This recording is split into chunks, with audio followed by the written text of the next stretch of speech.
Сәлем баршаңызға. Бүгін біз лимоннан керемет тосап дайындайтын боламыз. Бізге тек қана лимон мен қант қажет. Лимонымыздың сыртын жақсылап жуып, тазалап алдым. Ең алдымен лимонды жарты дөңгелектеп, қатты жұқа алмай, қатты қалың қылмай кесіп шығамыз. Міндетті түрде ортасындағы дәнектерін алып тастаймыз.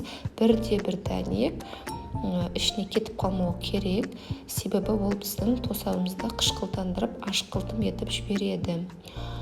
Сондықтан барлығын алып тастаймыз. Осы туралған лимондардың бәрін қазанға саламын. Одан соң қантымыздың енді бір бөлігін саламыз. Жайлап силиконды күрекшемен жоғарыдан төмен қарай араластырамыз. Қатты араластырмаңыздар, себебі лимондарыңыз езіліп кетуі мүмкін.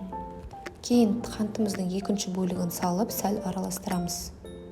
Және де дәл осыны шамамен 30 минутқа қойып қоямыз. 30 минуттан соң оның астында осындай согы шығады, мына шырыны шықты. Енді дәл осы қазанды алып, үстіне қантымыздың үшінші бөлігін саламыз. Жақсылап араластырамыз да қатты отқа қоямыз. Қатты отқа қойған соң қайнағанын күтеміз.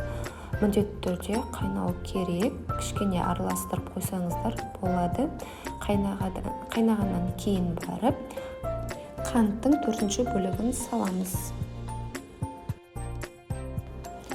Міне қаттылап осылай қайнап жатыр. Осы қайнаған күйінде шамамен 5-10 минуттай қайнатамыз да оттан түсіреміз.